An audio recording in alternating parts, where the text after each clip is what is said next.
വേണ്ടി എല്ലാവരും പ്രാർത്ഥനയോടുകൂടെ ഇരിക്കണം. ആ ശുശ്രൂഷയെ കർത്താദാസനെ ക്ഷണിക്കും. 45 മിനിറ്റ് മാത്രം ഞാൻ നിങ്ങളിൽ നിന്ന് എടുക്കുകയാണ്. വളരെ ശ്രദ്ധയോടെ ആയിരിക്കണം എന്നുള്ള കാര്യം പ്രത്യേകമായി ഞാൻ ഓർമ്മിപ്പിക്കട്ടെ.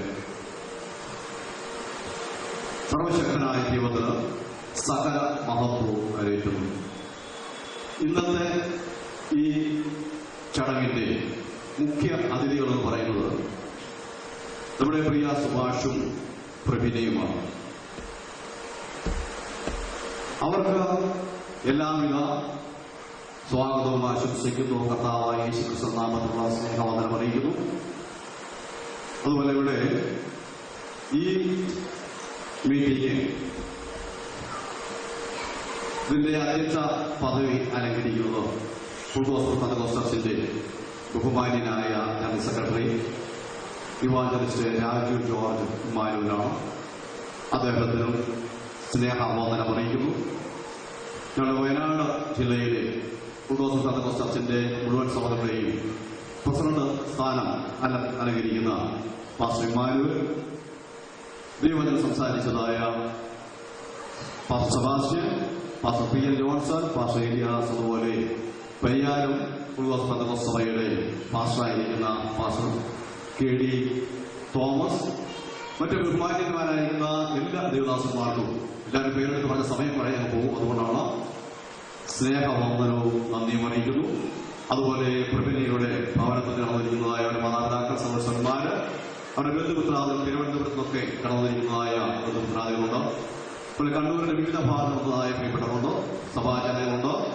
അതുപോലെ അവർ സ്വദേശമായിരിക്കുന്ന പുതിയ കാടിൽ കടന്നിരിക്കുന്നതായ അവരുടെ അയൽവാസികൾ, സുഹൃത്തുക്കൾ, അവരെയൊക്കെ ഓർത്ത് അവർക്കും യേശുക്രിസ്തു നാമത്തിലുള്ളതായ സ്നേഹവന്ദനം അറിയിക്കുന്നു. സുഭാഷിന്റെ പിതാവ്, മാതാവ്, സഹോദരന്മാര് പ്രകാരം തന്നെ അവരുടെ സഭാചാരങ്ങൾ, ബന്ധുമിത്രാദികൾ, ചാർച്ചപ്പെട്ട എല്ലാവർക്കും സ്നേഹവന്ദനം അറിയിക്കുന്നു. അതുപോലെ ഇവിടെ കടന്ന എല്ലാ പ്രിയപ്പെട്ടവർക്കും സ്നേഹവന്ദനം അറിയിക്കുകയാണ്. ഇവിടെ വളരെ മനോഹരമായ ഗാനം ആലപിക്കുന്ന മലബാർ ഗോസ്പൽ വോയിസ് വളരെ ശ്രുതിമധുരമായ ഗാനം ആലപിക്കുന്നത്. എവിടെ വിളിച്ചാലും പോകൂലേ? അവരോട് വിളിച്ചാലും പോകും. സന്തോഷമുണ്ടല്ലോ? സന്തോഷമുണ്ടോ? സന്തോഷമുണ്ടോ? വിവാഹം ഇതിനെക്കുറിച്ച് വളരെ വ്യക്തമായി എനിക്ക് മുമ്പായി സംസാരിച്ച പാസ്റ്റർ പറഞ്ഞു കഴിഞ്ഞു. ഒന്ന് രണ്ട് കാര്യങ്ങൾ മാത്രം. കാരണം ഇവർക്ക് ഇന്ന് കിട്ടിയിരിക്കുന്ന ഈ കസേര നാളെ അവിടെ കിട്ടിയതാണ്. നമ്മൾ ആരും ഒരു ആനയിക്കാനും അലങ്കരിക്കാനും ഒരുക്കാനും ഇവിടെ ഉണ്ടാക്കിയില്ല. ഇവിടെ പാട്ടുപാടി അവിടെ സന്തോഷിപ്പിക്കുന്ന ഒരു നാളെ ഉണ്ടാകില്ല. ഇവിടെ ഒരുക്കപ്പെട്ടിരിക്കുന്ന യാതൊരു ക്രമീകരണവും നാളെ ഉണ്ടാകില്ല. ഇന്ന് മാത്രമേ ഉള്ളൂ. നമുക്കും ഇന്ന് മാത്രമാണ് ഇവരുടെ വിവാഹം സംബന്ധിപ്പാനായിട്ട് കഴിയുന്നത്. വിവാഹം എന്നാൽ എന്താണ് എന്ന് ചോദിച്ചാൽ, എല്ലാ മതങ്ങളും എല്ലാ സഭകളും വിവാഹത്തെ അനുകൂലിക്കുന്നുണ്ട്, വിവാഹം കഴിക്കുന്നവരാണ്. പലപ്പോഴും വിവാഹം അവരാഗ്രഹിക്കുന്ന വിധത്തിൽ, ഒരു പെൺകുട്ടിയോ അല്ലെങ്കിൽ ഒരു ആൺകുട്ടിയോ വിചാരിക്കുന്ന വിധത്തിൽ ആ വിവാഹം ഭംഗിയായി നടക്കാറില്ല. എന്ന് പറഞ്ഞാൽ ഭാവി ജീവിതത്തിൽ വലിയ പ്രയാസങ്ങളും പ്രശ്നങ്ങളെല്ലാം സംഭവിക്കാറുണ്ട്. നിങ്ങൾക്കറിയാം, നമ്മൾ വായിക്കുന്ന ദിനപത്രം എടുത്ത് നോക്കിയാൽ ദിനപത്രത്തിന്റെ ഒരു പേജിൽ കാണാം വധുവിനെ ആവശ്യമുണ്ട്, വരനെ ആവശ്യമുണ്ട്. തൊട്ടടുത്ത പേജിൽ മറിച്ചാൽ അവിടെ കാണാം ഭർത്താവിൽ ഇന്ന് വിവാഹിതരാകുന്നു, ഇന്ന് വിവാഹിതരാകുന്നു. അടുത്ത പേജ് മറിച്ച് അവിടെ കാണുന്നത് അങ്ങനെയല്ല. വിവാഹ മോചനത്തിലുള്ള കേസുകൾ, ഭാര്യയെ തീ വെച്ച് കൊന്നു, ഭർത്താവിനെ ഭാര്യയുടെ കാമുകൻ വെട്ടിക്കൊന്നു, ഇങ്ങനെയുള്ള സംഭവങ്ങളെ കാണുന്നത്. നമ്മുടെ കയ്യിൽ എല്ലാ ദിവസവും കിട്ടുന്ന ദിനപത്രം മറിച്ചു നോക്കിയാൽ അതിനകത്ത് ഈ 3 വാർത്തകളും കാണാൻ കഴിയും. വധുവരന്മാരെ ആവശ്യമുണ്ടോ, ഇന്ന് വിവാഹിതരാകുന്നു, ഭർത്താവിനെ വെട്ടിക്കൊന്നു, ഭാര്യയെ തീ വെച്ച് കൊന്നു എന്നൊക്കെയുള്ള വാർത്ത ദിനം പറഞ്ഞ് കണ്ടുകൊണ്ടിരിക്കുകയാണ്. നിങ്ങൾക്കറിയാമോ, ലോകത്തിൽ ഏറ്റവും ദുഃഖകരമായ, ഹൃദയഭേദകമായ ഒരു ഡയറി കുറിപ്പുണ്ട്. അത്രയും ഹൃദയഭേദകമായിരിക്കുന്ന ഡയറി കുറിപ്പ് ലോക ലോകത്താരും എഴുതിയിട്ടില്ല. അത് എഴുതിയിരിക്കുന്ന വ്യക്തി തോമസ് കാർലൈൻ എന്ന് പറയുന്നതായ വ്യക്തിയാണ്. തോമസ് കാർലൈൻ എന്ന് പറയുന്ന വ്യക്തിയുടെ ഡയറിക്കുറിപ്പാണ് ലോകത്തിലെ ഏറ്റവും ഹൃദയഭേദകമായ ഡയറിക്കുറിപ്പ്. അതെങ്ങനെ ഉണ്ടായെന്ന് ചോദിച്ചാൽ, തോമസ് കാർലൈൻ വിവാഹിതനായി കുടുംബജീവിതം നയിച്ചുകൊണ്ടിരിക്കുകയാണ്. ഇദ്ദേഹം എപ്പോഴും അദ്ദേഹത്തിന്റെ തിരക്കിലാണ്. ഇദ്ദേഹത്തിന്റെ ഭാര്യയെ ശ്രദ്ധിക്കാൻ സമയം കിട്ടാറില്ല. ഭാര്യ ഇദ്ദേഹം ഓഫീസിൽ നിന്ന് വരുമ്പോ ചായയുമായിട്ട് സിഗരറ്റ് മുറിച്ചത് ചായ കൊടുക്കും. അവൾ വിചാരിക്കും ഇദ്ദേഹം ഈ ചായ കുടിക്കുമ്പോഴെങ്കിലും നല്ല ചായയാണെങ്കിൽ പറയുമെന്ന് അവൾ കരുതി. പക്ഷെ അദ്ദേഹം പറഞ്ഞില്ല. കുടിക്കാനുള്ള എല്ലാ സൗകര്യം ചെയ്ത് കൊടുത്ത് കുളിമുറിയുടെ വാതിക്കൽ കാത്തിരിക്കും.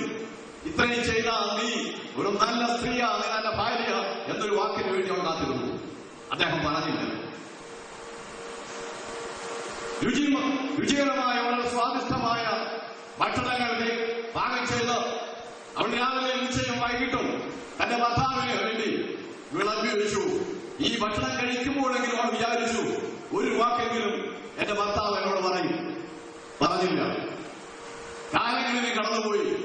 ഭർത്താവിനുള്ളതായ സ്നേഹത്തിന്റെ ഒരു വാക്ക് കേൾക്കാൻ പറഞ്ഞു കേൾക്കാൻ ഈ സ്ത്രീ കുതിച്ചുകൊണ്ടിരുന്നു. അവൾ ഈ സ്നേഹം കിട്ടാതെ വന്നതിന് വളരെ രോഗിയായി മാറി. അവൾ രോഗിയായി കിടക്കയെ അവൾ പ്രാപിച്ചു. അവസാനം ഈ സഹോദരി മരിച്ചുപോയി. മരിച്ചു കഴിഞ്ഞപ്പോഴാണ് തോമസ് കാർലൈൻ ചിന്തിക്കുന്നത്, എന്റെ ഭാര്യയോട് നല്ല വാക്ക് പോലും പറയുവാൻ വിവാഹം കഴിഞ്ഞ് ഇത്ര കാലമായിട്ട് ഇവന് കഴിഞ്ഞില്ലല്ലോ എന്നുള്ള ചിന്തിക്കുന്നത്. അദ്ദേഹം നേരെ എടുത്ത് തന്റെ ഭാര്യയുടെ ശവമഞ്ചത്തിനടികെ അരികിൽ നിന്ന് എഴുതി പ്രകാരം എഴുതി, എന്റെ പ്രിയതമേ, ഒരു 5 മിനിറ്റ് കൂടി നീന്റെ ചാനലുണ്ടായിരുന്നെങ്കിൽ എന്റെ ജീവിതത്തിലുണ്ടായ എല്ലാ കാര്യവും ഞാൻ നിന്നോട് പറയുമായിരുന്നു. നീ എന്നെ വിട്ടുപോയല്ലോ. ശ്രദ്ധിച്ച്, ലോകത്തിലെ ഏറ്റവും ഹൃദയഭേദകമായ ഡയറിക്കുറിപ്പാണ് എന്റെ പ്രിയതമേ, ഒരു 5 മിനിറ്റ് കൂടി നീ എന്റെ ചാനത്തുണ്ടായിരുന്നെങ്കിൽ ഞാൻ എന്റെ എല്ലാ കാര്യവും നിന്നോട് പറയുമായിരുന്നു. പക്ഷെ അവൻ മരിച്ചുപോയി. ഇന്ന് അനവധി ഭാര്യ ഭർത്താക്കന്മാർ സംഭവിക്കുന്ന കാര്യമായിരുന്നു. നമ്മളിത് കണ്ടാൽ ആർക്കും ഒന്നും തോന്നുകയില്ല, കുടുംബത്തിൽ പ്രശ്നം തോന്നുകയില്ല. അഴിഞ്ഞുവരികി വളരെയധികം മനോഹരമായ രീതിയിൽ നമ്മൾ നടക്കും, എടുക്കും ഒക്കെ കാര്യം ശരിയാണ്. ആഘോഷങ്ങളിലെ നമ്മൾ പങ്കുചേരും, പെരുന്നാളുകൾക്ക് ഉത്സവങ്ങൾക്ക് പോകും. പക്ഷേ ഹൃദയങ്ങൾ നീറുന്നതായ അനുഭവങ്ങൾ ആരും പങ്കുവെക്കാറില്ല. ഞാൻ ഒരു കാര്യം പറയട്ടെ, എന്നാൽ യഥാർത്ഥ ക്രിസ്തുവിനെ കണ്ടെത്തിയവർക്ക് മാത്രമേ ഇതിനെക്കുറിച്ച് തന്റെ ഭാര്യ ആരാണെന്നും ഭർത്താവ് ആരാണെന്നുള്ളതായ ബോധ്യമുണ്ടാവുകയുള്ളൂ. ഈ വിവാഹത്തിൽ സംബന്ധിക്കുന്ന നിങ്ങൾ ജാതീയതുമാകട്ടെ മതഭേദമാകട്ടെ ഭാര്യയുടെ ഹൃദയം തുറന്ന് പറയാനുള്ള സന്ദർഭമാണ്. മരിച്ചു കഴിഞ്ഞാൽ പിന്നെ ഒരു വാക്കുപോലും പറയാൻ ഒക്കുകയില്ല. ഇതുപോലുള്ള ഡയറിക്കുറിപ്പുകൾ ഇനിമേൽ ഉണ്ടാകാതിരിക്കട്ടെ.